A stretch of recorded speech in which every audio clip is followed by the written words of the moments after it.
This is Annabelle Gauberti and you are listening to Lawfully Creative, my podcast to talk with professionals in the creative industries to hear their stories, what inspires their creation, what decisions change their careers, and what relationships influence their work. Today's episode is brought to you by Crefovi, our London and Paris-based law firm focused on advising the creative industries. Subscribe to our podcast Lawfully Creative or catch up with our original shows on iTunes, Spotify, Stitcher, YouTube, Google Podcast, SoundCloud, Castbox, TuneIn, Breaker, Radio Public, Anchor, Pocket Casts, the American Bar Association Journal, Player FM, iHeartRadio, and Overcast.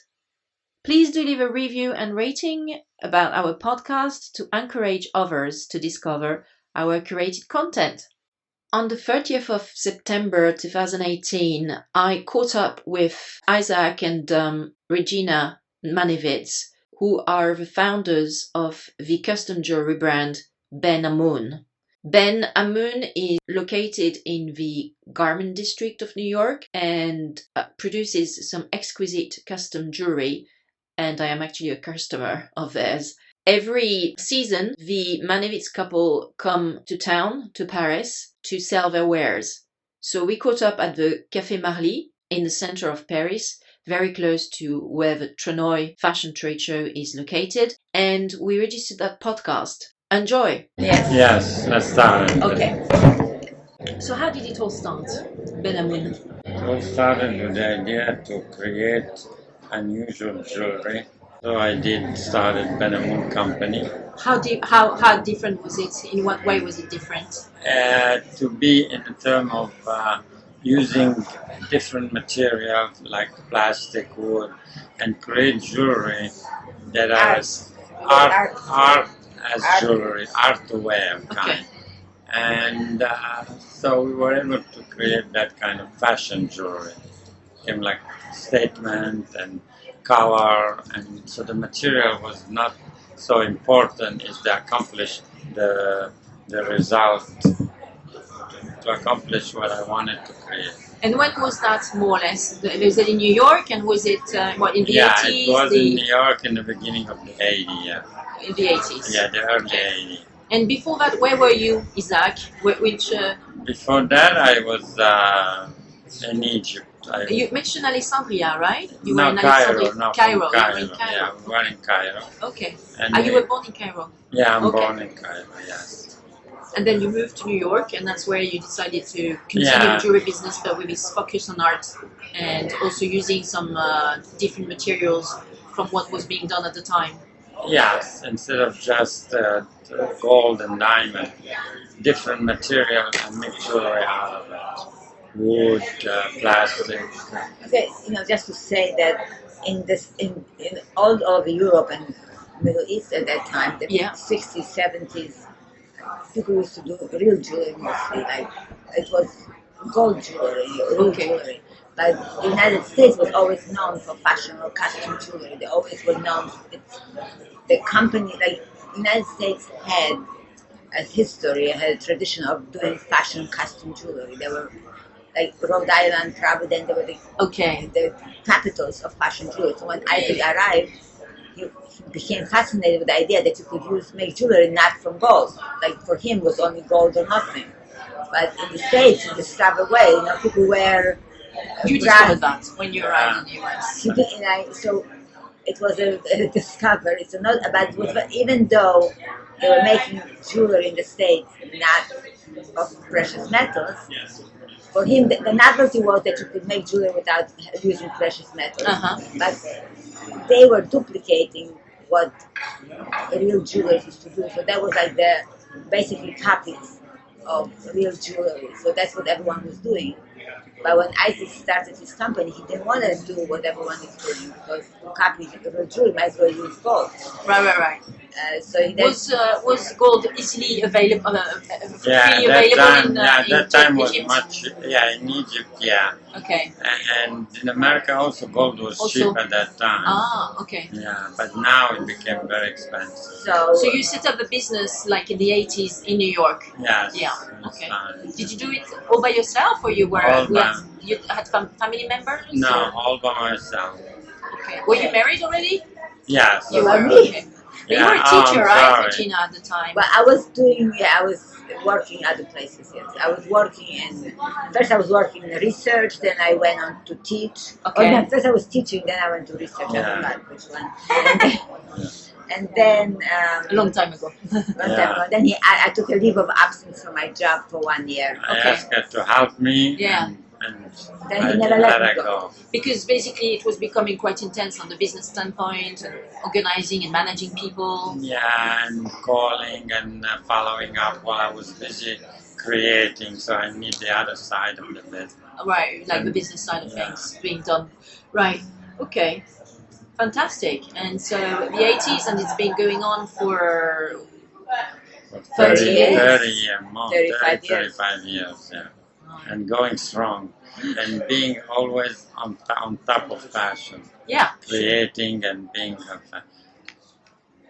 absolutely. Yeah. So you come to the trade shows, the fashion trade shows, Hanoi, every season in March as well as in September. Just now you are in Paris for to present your new collection. I also saw when I did some research on your brand that you have a lot of distribution channels in terms of being present on brick and mortar shops, like in the US, for example, Nordstrom, in Europe, I think you mentioned at some point Le Bon Marché, etc. Right. You also have quite a lot of online presence with Net-a-Porter and Bob Shop, I think, etc. Shop, like online, we have Neiman Marcus, Nordstrom. Yeah. Bloomingdale's now, Amazon.com. Yes, that's right. I also saw you were on some platform like Amazon and eBay. eBay, it's probably resale. It's resale. Okay, it's not you. Okay, I was wondering. Okay, and you even on social media, because you, as I was mentioning before when we met on the trade show, you have more than 8,000 followers on Instagram, and Instagram now you can buy from Instagram, right? Right, you go to our own website. Oh, it goes to your website, okay, yeah, right. And also you have or sometimes we direct it to this, like if it happens to be, when we're promoting a product that's also sold on another website. Okay. We direct you to the website to help sales on that website, to generate sales. We don't always direct it to our own. Okay. We try to be even. Really? That's very kind of you. And also kind, because I tell you why it's kind. Not very kind. It's a business decision, because I do want a relationship with people like Amazon or Shopify, so I can't take away all the business from them. I see. Well, yeah, but I mean, Bob Shop, for example, is using Ben-Amun as a Google ad.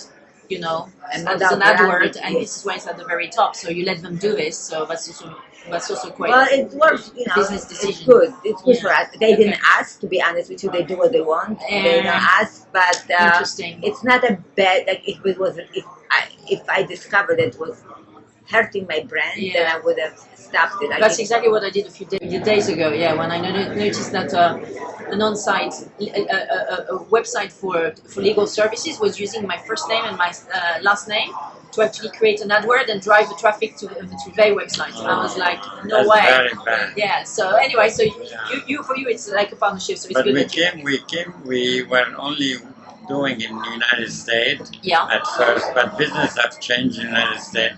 So we decided to expand our business by coming to Europe and opening the market in Europe. Right. And we were very happy and successful to do that, because in Europe they discovered us again one more time. And we opened the business throughout the world.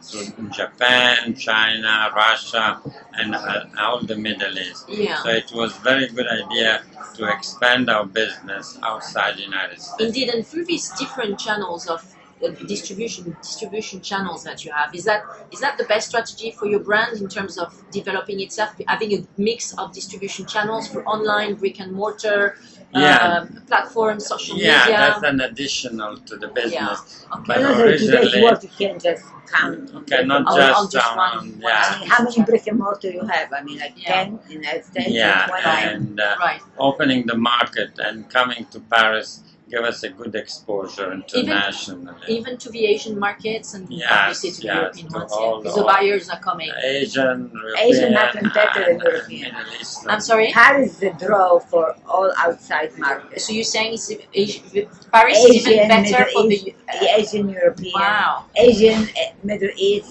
okay, Far East, Russia not so much right now, but used to be. Okay. Used to be very strong. But European market is not that important in Paris. I see. European market is really like small. Very small for Ben-Amun. Ben-Amun in Paris. What are your main territories in Europe?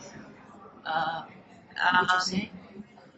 Paris, no, really very small percentage of the business. So you come into Paris on the fashion trade show, but not so much to sell in Europe. It's more to sell to Middle East, Asia, and Far East. And Far East. Wow. Because the people from all over the world, they come to come Paris here. during Fashion Week. And it was a chance to have an exposure and introduce our brand to them. Yeah. So really, Paris is the international platform It's for the international trade, fashion trade. Yeah. But not for Europe. For some, Europe almost prefers to come to the States. Sorry? European countries come to the States, New York to buy trade from. shows. Yeah. No, it's interesting that, for example, nobody would go, like you told me once, you would never go to London. It doesn't make any sense to go to London Fashion Week or Berlin Fashion Paris, Week. Like, it is Paris. That's where all the buyers come. Everybody come to Paris. People recognize because, first of all, our brand is produced in the United States. Right. And that's a very big plus. Is it? Yeah, because we are able to control the product and ensure the quality. And when we came to Europe, the people recognize the quality and they appreciate the detail of the product. Yes, so that's why we're able to. And it's made in USA. That's a very big plus. Is it? A very big plus. Some of my clients who are very successful, like you are actually suffering from basically counterfeits, like fake products which are being manufactured in China and then which are basically being shipped all over Europe and also sold on platforms, etc. And so I was wondering whether you also experienced this issue of having lots of Ben-Amun fake products flooding the markets. No, fortunately, the Ben-Amun product is such a fashion item on a high standard of design that is not for mass. It's not a mass consumption. It's for very premium product. And the people who knock for mass production, mass appeal. But ours is for the upper end, for the fashion. People appreciate fashion and quality. But that is the problem, because what they're doing, these Chinese counterfeiters to my clients, is that they're taking the pictures of my client, of her, in this case it's stuffed toys, and they say that they made it on these platforms like Wish.com or eBay or Amazon, and then instead of selling the real stuff, they sell some fake, cheap, horrible products to the clients who've been buying them for $20 a pop. While my client sells them like 4 or 5 times, 4 or 5 times more than this at least. And then they call my clients, these disgruntled customers, and they say, "What is this piece of shit that you've been sending me?" And so my client, I never sold it to you. It's not coming from us. It happens to us too. Amazon.com has people who buy the jewelry. They buy one piece and they knock it off and they resell it for less than I could even produce on the second. All right, on the second. And when we catch it on the platform on Amazon, especially on Amazon, then we complain to the company, and they remove them. They take them down. So you send them take down notices. But what Isaac was saying, going back to this, that our product doesn't appeal to everyone. It takes a special person to it's not to be snobby, but people who buy a lot, our product is not mass. It doesn't appeal to everyone. Right. It's not beautiful to them. Because the one who knocks off piece of jewelry, he needs to sell hundreds of them. And knocking off my piece, a Ben-Amun piece, he's not going to sell hundreds of them. He knows this. So it's too expensive for him to invest. He doesn't invest in Ben-Amun. I see what you mean. So in a way, we're lucky in a way. But yes, they do. What you are saying is that it's also quite difficult. The handicraft, like making it is difficult. So having some fakes being made in China is not that easy. It requires a lot of savoir-faire and know-how. Yeah, fair enough. Fair enough. They know they can. Chinese, those who knock, or Chinese or any kind of, they can do anything. Right. Yeah. They can duplicate a look if they want to. But it's just too expensive, doesn't pay for them because they cannot sell enough of it. I see what you mean. They only duplicate a lot of things but also when they know that they can. They also market it. They also study the market.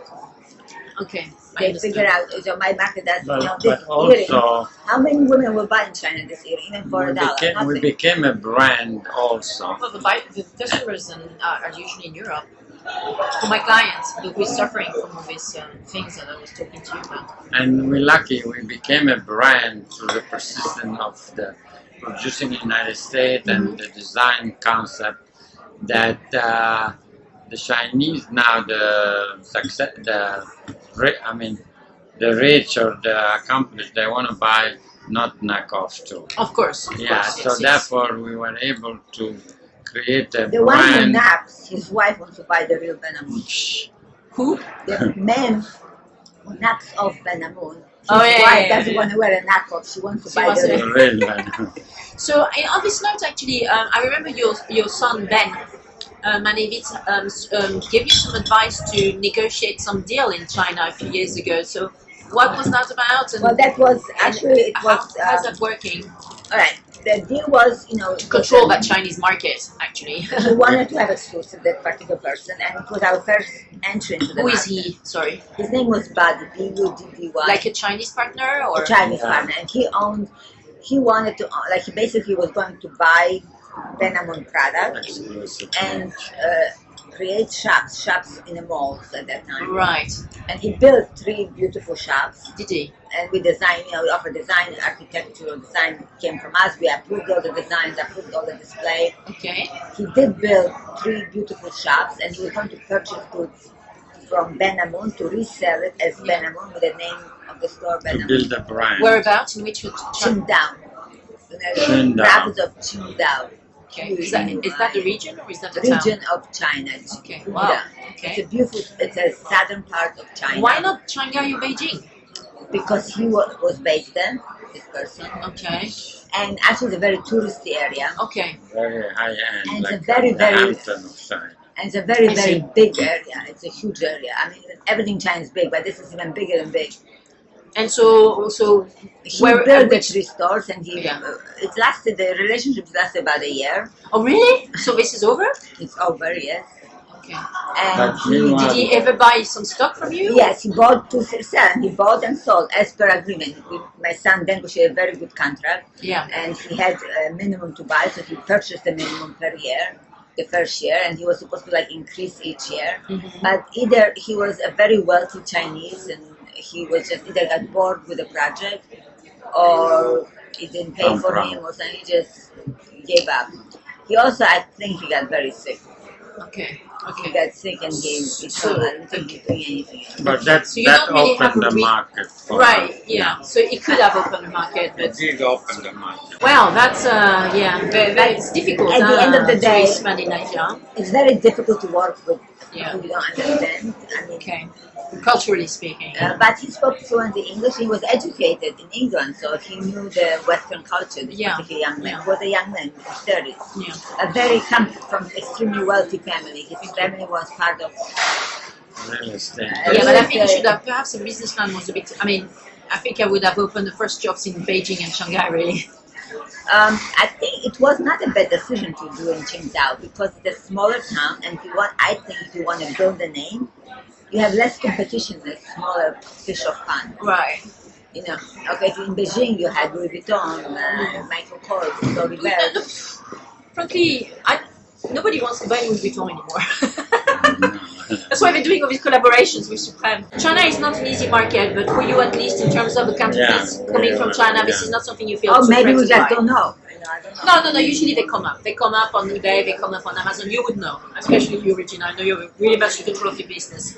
How are you seeing? So since you have all these distribution channels, and I see that you have this great mix. You know, you're not putting all your eggs in the same basket. You've got a portfolio of distribution channels, which is really a smart way to manage a business, because then it means you've got several income streams coming from several, distribution channels, several territories. So that's great. That's very smart.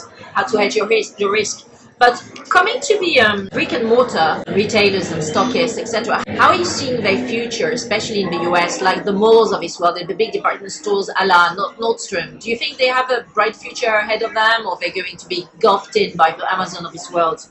Well, I hope not, but I think they're not doing enough to hold on. Especially stores like Nordstrom or Bloomingdale's.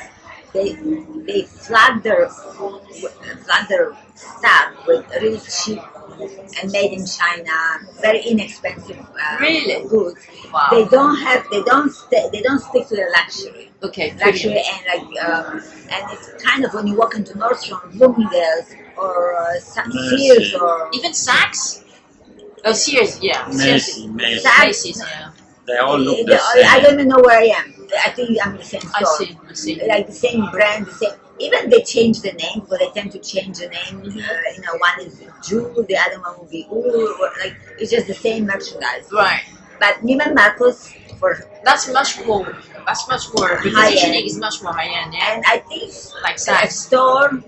Saks is having trouble right now because they were bought out so many times. They changed hands, and they were bought by Hudson Bay, which was a less Canadian company. but it was also mass market. It was like equivalent to Macy's or less. Oh, okay. Hudson Bay is not a luxury. Yeah, they don't have the mentality. Yeah, I don't think the Canadian have really a it's not mentality of the luxury whole brands. store, the whole conglomerate is geared to mass market. Okay. And probably they do a great job for the mass market because the people like Walmart, whatever, they do a great job with their own clientele. But people like Bergdorf, Barney's, I think they're here to stay. Okay. But they also need to, they stay because they provide the customer service, they provide the visual aspect of any product, whether it's jewelry, shoes. Even though you can buy everything online, whether it's Ben-Amun or Louis Vuitton or Prada, if you go to the store and you actually see the product, you can try on the pair of shoes. You can try on a pair of earrings. Sure.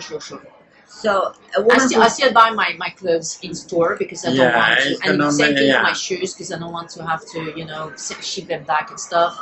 Right. Jewelry, no, it's okay. I could do it online. But still, people like to try on. Yeah, try on, and when you buy an expensive item or like a luxurious item or status item, you want to make sure that it's in perfect condition, that it looks right, on you, that you feel good. Yeah. Yes, people do buy. Because buying is an experience. It's an experience when you enjoy it and you cherish the moment. Mm-hmm. It's a very special thing when you buy something. When you go and buy a $5,000 Chanel bag, yes, if you have a lot of money, it's not a problem to buy online because younger people do that. Oh, 5,000 and Chicago, I didn't like the shade of the red, so let me send it back, get another red. But it becomes a problem for people who are not as used to the online shopping. Well, I think that also what happens now is people do a lot of research online before they step a foot into a store, and literally when they are in the store, they already know what they want to buy, so to speak. So right, but they still want to feel it. Now, let's take an example like the net-a-porter. Yeah. The whole mentality, the whole... How's that working for you, net-a-porter? Is that working okay? Yes. But the reason to open online was to really take away business from people like Saks or Neiman Marcus or Bergdorf or Walmart. Right.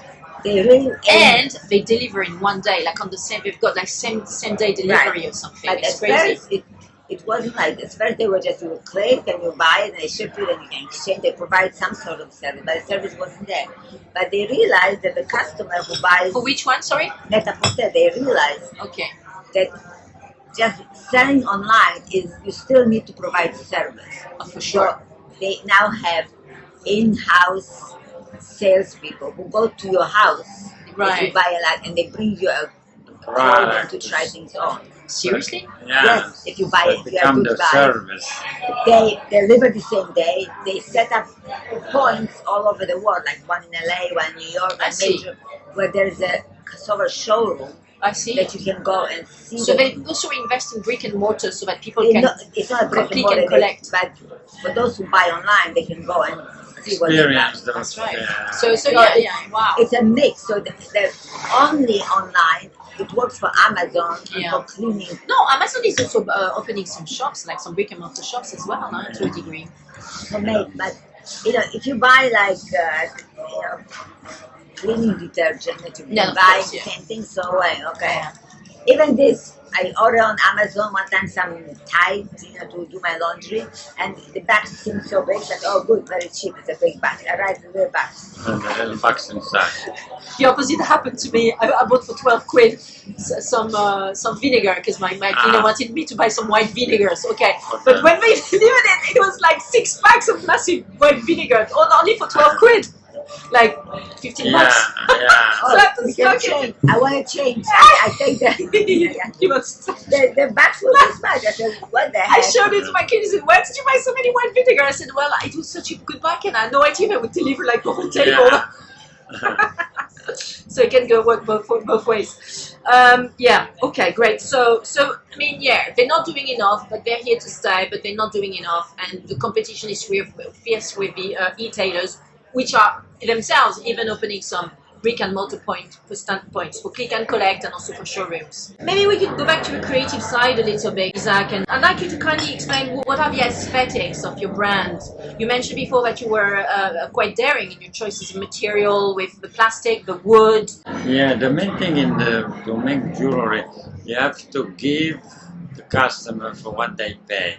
Give them in style, in fashion, and in quality and lasting product, and using good material, and the total become a special piece that you can wear it again and again and again. Right. And that's what the value comes from. Not throw away jewelry, not one time. It's like you can hand it in even after for years. You can give it as a gift to your children. Right.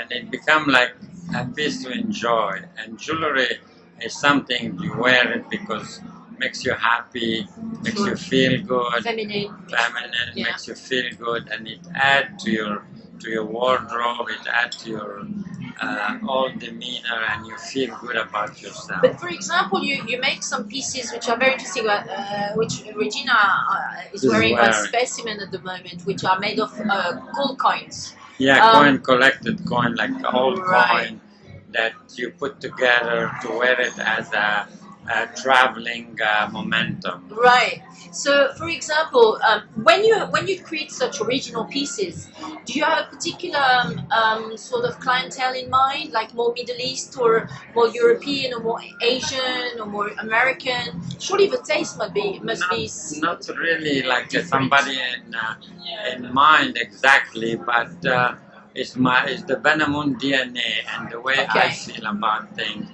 And people started to respond to what I like and what I feel. I having like a follow-up of my taste, of my aesthetic of doing things. And I always like feel what the fashion is. I have a sixth sense that... How do you develop that sixth sense to understand what's going on? It comes like with time, and it comes with experience. And it comes as something natural to have as a designer, an artist.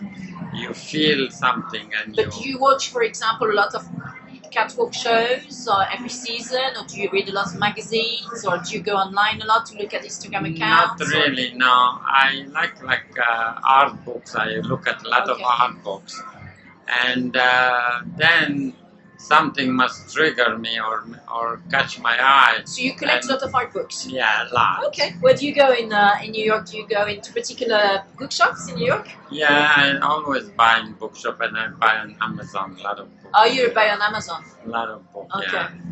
That's cool. From all the designers, so I have like a good history of what's going on. I see. Yeah, but then that's quite timeless, because fashion is more... how can I say, it's more fleeting, while what you are referring to, like, having all these this library of art books and which are there and are basically constituting the sort of It's groundwork for inspiring, but Yeah. then you use the inspiration and you create jewelry for the moment of today. Okay, And okay. that's what makes it fashion. I don't create Awesome. replica of antique. It's like a feeling, a mood, a color, Totally. a length of earrings. That's what makes it fashionable. It's, For example, I thought, do you remember the first pair of earrings that I bought from you? It's lovely, I think you say cabochon, very French, but then, so with a little, you see the profile of a lady from the 18th century. Cameo, that's right. Yeah. But then all the little Rice sort of thrown around. rocks on the side are super Yeah. funky with like funky colors. And Yeah, even the colors are quite modern. So So yeah. I like this reinterpretation of a cameo, which is a very French and fantastical process into something which is very much in the air of the times. Yeah, it's to take something from the old time and make it new for today. Right. And that's what's very important, what a good designer can do. Yeah. Is not to do something that looks old, but it looks relevant to the moment. Exactly, it's relevant to the moment. But although it is based on old and timeless Material techniques. from the old time also, and to create it, to make it for the new moment. It's very exciting. And so, in terms of, since you said that Paris was where really you would see all the buyers, be it from Asia, from a little bit from Europe, Middle East, Far East. What do you mean by Far East, by the way? Is that China? Oh, okay, sorry. Yes, Japan. Yeah. South Yeah, Korea, Japan, South Singapore. Yeah. Yeah, we do that. And so, would you say that there are some differences in aesthetics? Like you have a very broad range of products, obviously, which is a great idea. Yeah. But then, do you see, for example, certain countries or territories liking more the diamond stuff, or the silver stuff, or the gold stuff, or like the gold coins? Where did you sell, for example, the gold coins? At one time, each country had its own, like the Middle East with like gold and hanging earring with and. What do you mean by hanging earrings? Like a dangling thing, dangling. Maybe like Yeah. But now the young generation, even though it's a different country like Japan, China, and that, since the internet and the website, the young one became international, and fashion became international. So even though in the Middle East they don't wear anymore the Middle Easterns, they wanted also what's going on in the whole world. So things have changed. Saying you don't design anymore for a certain. So now the taste is much more globalized. Yeah, globalized. So like what you think of Japanese, let's say they would wear small earrings. Right. Now the young ones, since they've been on the website and looking at all over the world what the fashion looks, even the Japanese wear big earring now. So fashion became not regionalized, it became international and globalized.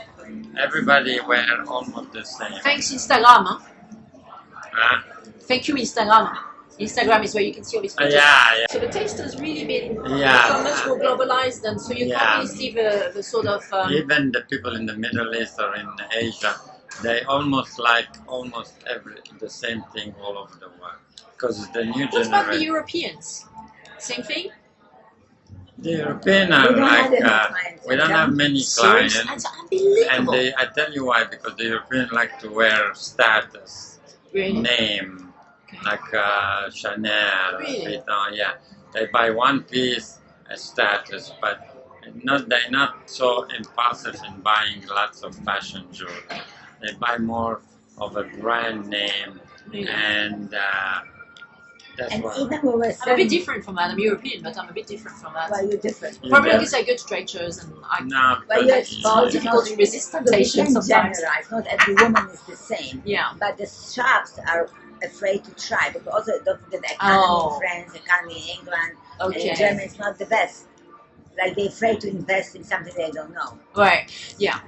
If anyone, the German woman would be more bold. They would experiment with custom jewelry. German women. German women like their jewelry. Yeah. It's the British and the English, very and the French are very afraid. And they just want to buy gold.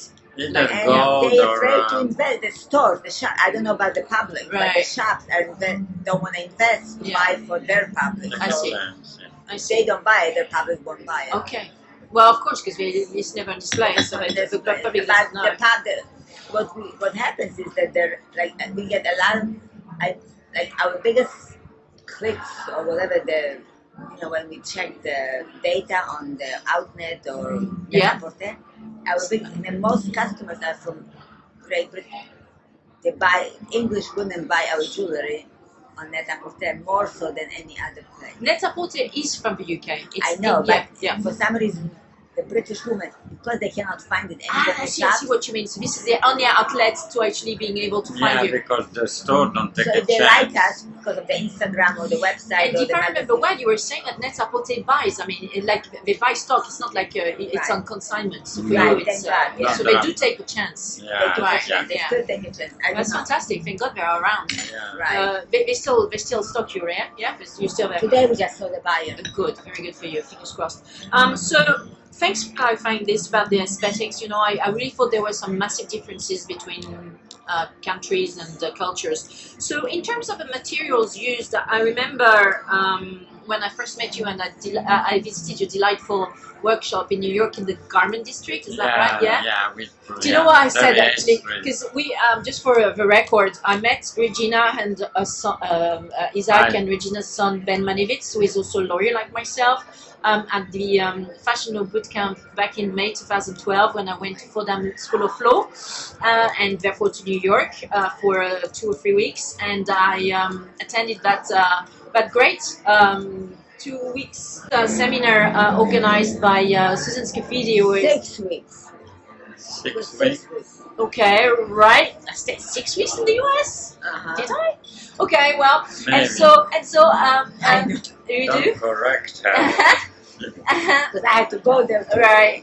Regina very kindly invited me with some other girls from the Fashion Law Bootcamp to Isaac and Regina's workshop and factory in the garment district. And I said to those girls just when we were about to actually go on the elevator on the left, I said, I will go in there and I promise that I will not buy one piece of jewelry. And I came out and I bought 3 or 4. I just could not resist. So anyway, I think you can have the idea of the temptations which are in existence in that wonderful Charlie Wonka's factory, but not for chocolates, but for custom jewelry. So coming back to my point, when I visited the factory, the workshop at the time, you were explaining to me that when you came to the US, you couldn't really quite afford buying, gold or rocks or gold and also diamonds and stuff like that. So you prefer those, and you prefer to experiment, as you were saying before, with unusual material like plastic or wood. So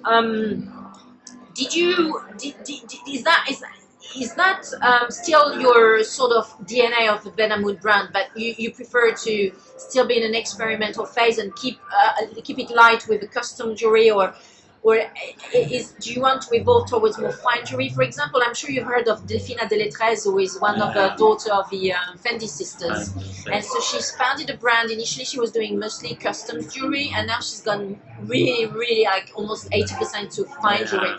Is that not something that would be appealing to you? No, it's not my DNA, because in fashion jewelry you can create an experiment and be bold, create, experiment, be bolder. Right. And the real jewelry, it's nice, it's expensive, but sometimes you are limited to the creativity also. You are. Unless you want to make it very expensive. Unless you make it for thousands of dollars.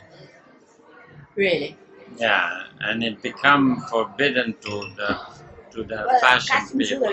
As is, our pieces sell retail for up to $1,200-$1,500 US. I'm sorry? Our pieces retail, Ben-Amun retail can retail at $1,200-$1,300 US. As is. As is. The costume jewelry cost $1,300. Retail. buy. That is a lot. I mean, for the most expensive pieces, right? Right. Yeah. So that's imagine if we made this in gold, it would be like 130,000. Yeah. Wow. Yeah. So how many customers you have? What do you sell at $1,300 US? Like which pieces? A big one that requires, even though it's custom jewelry, and because as it works, delivers very good quality. We have top-notch workers and material. But I mean, is it like a necklace or is it a necklace? A necklace. Okay. What does it look like at one this price point? Looks fabulous. I'm sure it does. But is it with rocks? No, the gold bit that you saw in the display. The gold discs. The gold like. Byzantine like. No, the gold one all go like linked together. Okay. And the chevalier. Like a chevalier necklace. Wow, That's chevalier like necklace. About $600 wholesale. So Right. $1,500. I see. Yeah. Right. But it's a lot of work. It's a physical work. I'm sure. Well, I mean, I'm Even not though saying. it's costume jewelry. Yeah. It's statement, and People have to it do will last you for a long time, so you get your money. No. I'm sure. So okay, so it is not the strategy of Ben-Amun to go at some point in fine jewelry because it's a completely different market. No, we have different price. We start from under gold jewelry, $50 right now we to have $1,000. To be fairly honest, as soon as Delphine and Deletrez started to go on fine jewelry, mostly fine jewelry, I stopped being a customer. Nobody can come. Well, I mean, do you really want to spend $2,000 on a small ring that is also very sensitive?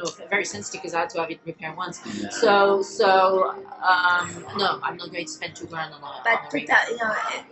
somebody like that. Well, I mean, except if it's like a wedding ring or something. Fendi family. Yeah. She's riding on the name, and people buy her because of Fendi. I mean, there's many people who sell $2,000 diamond rings. It's many real jewelry. Like if you walk the show, you will see. There's, it's expensive, but the gold is expensive, the work is expensive, and the look from is very cute, very personal. You buy something because it's personal, because you love it. Yeah. You could buy it from Biederman, you can buy it from many others, the same ring, kind of band with a diamond. Is it Biederman? Real Biederman. Okay. Another one. Does she make diamond? She makes diamonds also. Yeah, I think I heard about that. She has shops in Paris. Does she? Yeah, and What's her name again? Oriel Biederman. Yeah. Did you have to adjust the materials that you are using or you were using in order to comply with, in particular, EU regulations? I mean, I know you clarified that your market is not particularly European, but nonetheless, in terms of, I remember when I was in contact with Alex and Annie, and then that you kindly introduced me to when in a trade show, I think it was in Who's Next a long time ago. And then I went to buy some of little stuff for my grandmother's, and then said, but there's a lead content, if you were in Europe, we couldn't sell this because the lead is too high. So I said that to my grandmother's, and the one said, I'm never going to wear it because there's too much lead in it, and I don't want to die. She was like 90 years old. And the other one was wearing it constantly because she says, well, you have to die about something anyway. So I understood that basically customers in Europe are kind of, quite reluctant to wear stuff which might actually affect their skin. That became all over the world. Nobody. Became a lot nickel free. Nickel free. Nickel free. Okay. Lead free and nickel free. Nickel free is in Europe, and lead free is in the States. Is in the States. And nickel also. And now, so we did. From a chemical standpoint, yes, we basically now buy lead-free material to make jewelry. Lead-free and we plate nickel-free too. So you buy lead-free material from the whole of the world. Yeah. Right. So we don't have any issues because it just doesn't, the metal, it melts, becomes like a mass of liquid. Right. I wouldn't be able to tell which one is with lead and which one's not unless I go through the testing for each piece of jewelry, which would be ridiculous. Okay. So we just buy lead-free and plate nickel-free. So that way you are like super above the standards, and therefore you are super compliant. Exactly. And I don't have to worry about now. What's it like in South Far East and the Middle East? Do they have any regulations? Or they don't care. They don't have regulations. But we already adjusted to the regulations. Thanks to the European and the US, it's crazy. Yeah, we do our the point is that they don't have legal regulations, but the stores we sell to the Harvey Nichols in Dubai, Qatar, or wherever, they cater to very high-end clients. Right. So those clients travel, so they know about the lead-free and nickel-free. Yeah. So I don't think they ever ask, and they don't test. But it would be stupid of us to not do it, not provide them lead-free and nickel-free. Your reputation would really take it. Anyway, we already changed the material, so it's for everybody. Absolutely. No, but it's quite interesting to see that in certain continents or in territories, they would not think about protecting their own, people. Yeah. But I think they overdid it in the States with the lead-free and really. nickel-free. Do you think it's even more stringent in the US, the regulation? Yes, than the here in Europe? lead-free in California, the prohibition something. Because it's state regulated. It's like state by state. It's not even at the federal level. Oh my gosh. But they claim that children eat the jewelry. They just like chew it. Suck on it. They might have a point, But I mean, but what mother would allow? It's even worse because if the child is going to chew your earring, you have stones. Never mind the lead. Yeah. The crystal. That's what he chokes on the crystal. He doesn't die from the lead. Anyway, your pieces are not for kids, so. They're not for kids, but God forbid the mother is wearing earring, holding the baby, and you start chewing. She shouldn't be chewing on it. She should feel it and remove, remove the child from that moment. From this moment, if the happen. child touches the fire, you remove him from the fire. That's a bit weird. Yeah. Okay. Yeah. But because if he swallows the stone, it's worse because he can choke. My God. And then you cannot sue me because he swallowed the stone. I can't be responsible for the stone. Also, but you know what? We use Swarovski stones. You do. And Swarovski, until today, in order for it to shine the way it shines, the content has lead. Okay. The glass has lead. The crystal has lead. Every crystal. Did they change that, or is it still? Not yet. Okay. They got special permission from all the governments in the world. I see. They have certain percentage. Because Swarovski definitely sold in Europe, so it's okay. Really? And they allow lead for Swarovski stones only, not for the frame, but for the stone itself. Interesting. So they're trying to develop a new stone, and they're trying very hard and trying to sell it. But it's so ugly because it doesn't have any shine, any crystal drinkers. That's interesting. So Swarovski makes its own jewels, but then it sells as a wholesaler. Yes. It sells its rocks to other the component, the crystal. The only reason I know about Swarovski was I buy stones from them. I never bought jewelry from them. I didn't know they have jewelry until I saw shops. They do have jewelry. Yeah. I saw them also at Maison et Objet because they do lots of. It's called the Atelier Swarovski, where they do a lot of design pieces. Okay, so that's good. And for all of the present and future customers of Ben-Amun, they are completely above par in terms of being compliant with all the regulations on lead and iron and everything. So. I remember when we were in contact about on that topic a few years ago about trying to find some e-tailers in Europe. There was this whole palaver about shipping costs in the US, like from the US, etc. So. And I was wondering when I was going through playing with your website earlier today, is it possible now to go on the Ben-Amun website, order a piece, and then have it delivered in France or the UK? Absolutely. Okay. No problem. DHL, UPS. Okay. And is it easier now compared to a few years ago? Absolutely. It's very easy. It was ridiculous. I don't know when we were talking. So what was going on at the time? I don't really understand because when we were talking, you and I. Yeah. And you were supposed to, we were working. The e-commerce people that you were referring to, I don't remember the name, the people who were in the process of... Do you know what? They died now. They died now because the contracts were absolutely confusing and ridiculous. But you send me one of the contracts, it was just ridiculous. And there was nothing... They wanted to do drop ship. They wanted, at that time, they did not want to stock the goods. They wanted me to stock the goods, and every time they get an order, they would send the order to me.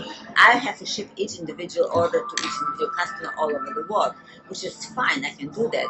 But then the issue was who's going to pay for the shipping, because shipping to the US is $5, shipping to France is $50. I see. Or whatever the number is.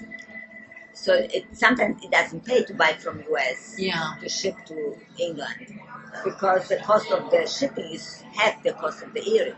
Okay. In our case, if it was $5,000 item, gold item, then $50 is no big deal. Yeah. But if it's a $120 item and $50 for shipping, then it's ridiculous. Yeah. So right now, actually, everybody calmed down, and even when we have Amazon. There was a big consolidation in any case in this e-tailers sphere. I don't know if you noticed, but there used to be quite a lot of smaller players like Maritime, etc. They all died or they got acquired. So now you've got the likes of Net-a-Porter, probably Farfetch as well is going to be there for a long time because they just did an IPO last week. And you also have My Teresa and you know, more or less. My Teresa is owned by Neiman Marcus. Okay, right, interesting. Also, it's been bought by Neiman. And you've got Matches.com as well. Right, those three, Farfetch. Yeah, and that's right. So it's really consolidated. And anyway. they have Net-a-Porter. And America have Moda Operandi and Shoppa. That's it. You see, so lots of the other smaller players, they all died anyway, because that is a winner-take-all economy, especially in the tech sector anyway. So and because there was too many. Yeah. You couldn't advertise all of them, and the consumer couldn't look at all of them. Right now, like only the strongest survived. And the it's one like the law of the jungle. It's the same thing like the bloggers now. We have million bloggers, and they all start off and they all you mentioned the bloggers. You were doing some stuff with bloggers. Gosh, there's millions of them, and then only like there was the Men Repeller, the first one. Men Repeller is quite famous. She is quite famous. You're working with her? No, because she. No, not her. No, I don't work with her. Okay. But there's others like major ones, and everybody wants to be like them. But it's like also the hype is over. You know, it's like the bloggers still good for the Instagram, but the hype in itself, like some of them require thousands of dollars to work with them. Like they all want. Like I get now because we became more popular on our internet. You know, our. But not only on Instagram. I mean, you're really quite strong. You have a good placement service where a lot of your pieces are being, featuring in photo shoots, which are on the cover of Vogue or Marie Claire or Elle. Right, all over the world. Actually. Yeah, so you've got some PR people working for you. You do it in-house. Actually, it's in-house. So they call you and they say, we need these pieces, la-di-da. Right, because I guess one thing follows the other. Also because there's so much a big collection, we don't stick to one look. So every style. I'm sorry, what? We do not stick to one look. Okay, not sure. It's very versatile. One is doing Arabic, so here's Arabic. One is doing prairie look, so you have the special group. Prairie look. What the heck is prairie look? Like country, like. Indian Americana stuff. Okay. Then you have Byzantine. Hey, sure. You want deco. You want up, downtown, up or something. We are so versatile. Versatile, exactly. So the stylists actually love us. They call us. Believe me, sometimes I say, please stop calling me. No, it's good for you to be on the cover of this. Always servicing It's fantastic. Nice. I mean, and whenever I have a journalist who calls me to interview me about something, I'm like, sure, I'm available. Right, exactly. So we always do that. We always accommodate. We're always very nice to them. And we actually now have in a position, luckily, where we choose who we lend the jewelry. We don't lend to everyone. Before we used to lend to many, just anyone, but now we kind of choose, and if it's somebody that we may not like their publication. And so now you even have this news source, because this is fantastic, for the millennials and stuff. You also have all these bloggers, which is a new source of PR, and they are approaching you to do work with them. Right, So probably the Man Repeller, who is quite famous, and suppose she wants to be paid for it, right? But you know what? She's tied in with some other friends, so she has this she can do it. Right. She does it for money, and I'm not willing to pay the thousands and thousands of dollars. I don't think they're worth it. I don't think the clicks are worth it. I mean, not that I don't. You don't think the clicks are working? Would you worth the money they ask you? Okay. Like I got one call. So you've got some bloggers who actually come to you and say, okay, you need to pay me blah blah blah of money, and then I'll do you some publicity. Yeah, 5,000 per post. If you want 3 posts at 12,000, I give you this one. They give me like a menu. We find it counterproductive. I've not seen yet the benefits. I mean, I know that there are benefits, but people do recognize Ben-Amun. They see it. And like you yourself said that you like it. But I have not seen any purchases yet. I see. Translating into money. Well, yes, but those are aspirational buyers. Probably right now, these girls in their their teens or up to their early 20s, maybe they can't afford it quite yet, but when they're in their late 20s, 30s, then they will. Well, as long as they know it, that's good. But our jewelry you can buy at $100, $120. You can start buying an earring. That's babysitting money. Right. So at that point, it's babysitting money. So if they really want it, they do. But cater to 25 and up. We don't cater to the teens. Who knows? Okay, so that is definitely an area to take care of. We're Because looking to bloggers. We're doing a lot of work now. I actually have on staff a photographer, a back-end person, or digital person. Yeah, and as you were saying, yeah. And a stylist. Slash in-house, everything. So how many pictures do you post on Instagram, say, in 1 week? Or well, they're supposed to post about 2 a day. But 2 a day was so cool. That's fantastic. Well done. But they don't always do it. So. Wow, Also, it's a good discipline. We create a calendar and we tell them calendar. By September 15, you have to, because we have so many groups, so you have to photograph, you have to edit, you have to, Photoshop. Yeah. You have to hire the model for free. The what? The model for free. Yeah, we have to hire a model. We have to a model, right. Model. We have to go get the clothes for the model. Borrow clothes or buy clothes. Okay. And then we have to create the whole process. It's a process. Yeah, but this is really great. I mean, it's a styling process. Yeah. And we have young women. You all do it in-house. In-house. Young women do it, and I get involved, and my sales director gets involved in this. So do you pay them in trade or what? When you say the bloggers right now, they haven't asked. None of the models. The models? Yeah, sometimes. Sometimes they ask for a piece of jewelry, but many of them very happy to, because they also get the free picture. Oh, for their portfolio, for books. Yeah. Okay. And they happy to do that because. So you're in contact with like modeling agencies for this? I have, there's 1 or 2 that we. It's so cool to be in the garment district in New York, and you're like really in the center of things. You've got all these booking agencies not too far, all these photographers around. I've never been to an office. It's all by email. Yeah, but nonetheless, I mean, this is where all the big modeling agencies are and photographers. Right, but the big models don't give us. They don't. It's the newer models that they need the lookbooks. Right. Yeah. Okay. So they go directly to you. It's not Imam who comes to me. But they benefit from the association of Ben-Amun. Yeah, because they can build their portfolio. Yeah. Like one little model, her mother said that, okay, you'll give me some jewelry because she's going to participate in a beauty contest. Okay. And for the beauty contest, they no longer do the bathing suit, but they do some sort of resort wear or something. And she needed something to emphasize so she got some clothes. Right. And she wants some jewelry to dress up like a statement jewelry to make it look like she's in a resort. So I would lend her the jewelry for the contest. So she's happy. Sort of the barter agreement. Right. Yeah, so that's smart. Just to wrap this up, how do you see the future of custom jewelry evolving? You seem to be quite bullish, Isaac, earlier in the podcast. Jewelry is here to stay because women always like jewelry. For sure. So the ancient, from prehistoric, women love jewelry. And as long as we have women, we're going to have people love jewelry. And jewelry is something that it's a complement to your outfit, to the way you feel, to put you in a mood. So jewelry is here to stay, and the more the better. Do you think that the policy of the US government at the moment is supporting business owners like yourself? Are you? I mean, aside from all the pathos and the craziness of your president, but do you think that this is a government which has a good, firm handle on business issues and from a tax standpoint, for example, or labor law standpoint, they make it easy for you? Yeah, very easy. They encourage American product. They encourage producing in America to increase hiring more labor. But what about protectionist measures, like for China? Is that an issue for you, for example? Or no, it's not an issue for us because we produce in America, and that's good for us. Okay, fair enough. Yeah, I see what you mean. You're not importing anything. But it creates a problem shipping to China. Is it? Has it increased the prices? Double for them. Jeez. I mean, China just because of those protectionist measures. Right. They used to they used to have 40% duty to receive goods, that they went to 60.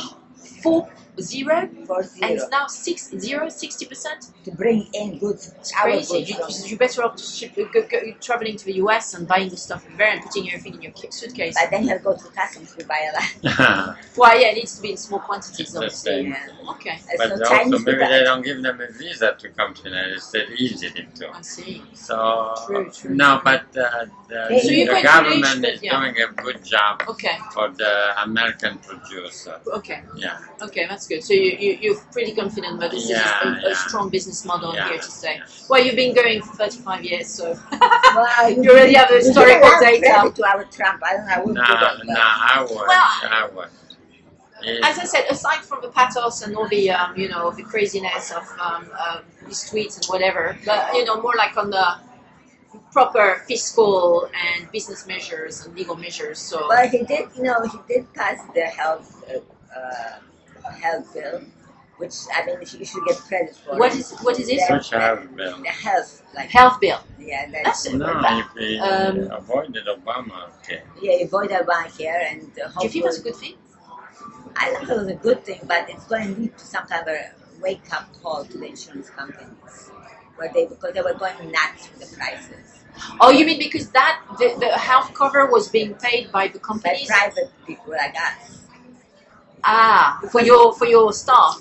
Anyone who, it was wonderful to impose on everyone to be insured. Yes, Because they but who wanted- was going to pay for it? Right, not the government. But I thought it was the taxpayers with the Obamacare. Well, taxpayers who made certain amount of money. So in our case, Yeah. I had a health plan for my employees, and we were sharing expenses in paying for the health plan. As soon as Obamacare went into effect, many of them had to go, even though we had to. What do you mean you had to go? The health plan went up Okay. from, let's say, $400 a month. How much? I used to pay $400 a month per person. $400. $400 Okay. for a health plan for each employee. Okay. The minute Obamacare went into effect, Yes. I had to pay $800 per employee. Like double. Double. Right. So now I went to the employer. I said, I can't afford to pay $800 because we're a small company. Yes. 800 times 25. So you had to. That's $25,000 a month times 12. That's $250,000. I can't do it. So you had to basically restructure your staff. So you have to pay a certain amount of money to give me the half that you. So they all came off the health plan. And so they don't have any health plan anymore? Some have. Some went on Obamacare and they pay from their own pocket. Jesus. And whatever they pay. And some just don't have because one man told me it's cheaper to pay the fine for not being on a health, because there's a fine if you're not on a health plan at the end of the year. You have to show that you had insurance Well, as a person, otherwise you get fined. You get Yes. fined. You get fined if you're not. So this is when you're in employment, right? Right, if you're an employee of Ben-Amun. Employed. If you're an employee of Ben-Amun, you're obliged to have a health plan according to Obamacare. If you want so either you pay Obamacare or you pay the employee partial payment. Which Right. you as an employee have a choice. If you don't want to do it because you find it too expensive, but this is America, so you do have a choice, then you get fined at the end of the year. So when you Not say have you, what? the employee. The employee. Oh my Get gosh! So fined. they lose every. They lose each way. Yeah, So they lose get each way. fined, let's say, $2,000 a year for not being on the health plan. So, And what? And does the employer get fined Yeah. as well employee also, $5,000 a year per per employee. employee? And that's still cheaper than. Then having him employed on the That's health crazy. plan. And so, what has the new U.S. law changed to Now that? that, first of all, the employee doesn't get fined. He has a choice of being on a health plan or not being on a health plan. Okay. And the insurance companies, the rates did not go down completely. Okay. But they found that before they were like a monopoly, like they knew that you have to be, Okay. like you have no choice. Now So they they have to hiked fight. up the prices. They hiked up the prices. Now they, They fight all for of this- business. They fight for business. They're back into business of doing business. So with time, we're going to see the rates go down. Yeah, I think it would be nice for your employees if you're including Yeah. the health plan. It would be very nice, Yeah. but it has to be subsidized. You have to be paid by someone. Right. In a small company, when your value doesn't allow for $250,000 for health plan, because you have other expenses besides the health plan. You know, how does it work in France? I mean, I don't really know because I've got my own business, but what I can tell you, for example, is that personally, and for a very, very, very, very good health cover, I pay, and it's quite expensive actually, I pay around $100 like in euros, the equivalent of $100 for an extremely good health cover. A month or a week? Yeah, a month. That's very cheap. That's very cheap, and it's very, actually, compared to rates here in France, it's quite expensive. For one person, not a family, paying around 100 euros per month is quite expensive. It's a different, you have the US is really something. Somebody needs to rehold this. You have to fix it. I don't really know how to fix it. So because there's too much involved with the insurance company. They're making too much money, and they're not allow any changes. Okay. So, but that for you is a plus for that the government, this particular government has put in place. What is plus or not? The employees are not happy not to have health insurance. Right. But money-wise, there's nothing you can do. At least we're not fine anymore. Okay, well, I think that's a wrap. Thank you so much, Isaac and Regina. And it was a pleasure talking to you as usual. Thank you. And I hope I was able to give you some good information. The both of you, And I wish you, plenty of many more years doing this because you really both enjoy it. Thank you. And then you've got your 3 or 4 trips a year to Paris and other places which are exotic. Thanks so much. Thank you for listening to our podcast Lawfully Creative, produced by Crefovi Studios. Subscribe to our podcast or catch up with our original shows on iTunes, Spotify, Stitcher, YouTube, Google Podcasts, SoundCloud, Castbox, TuneIn, Breaker, Radio Public, Anchor, Pocket Casts, the American Bar Association Journal, Player FM, iHeartRadio, and Overcast. Please do leave a review and rating about our podcast to encourage others to discover our curated content.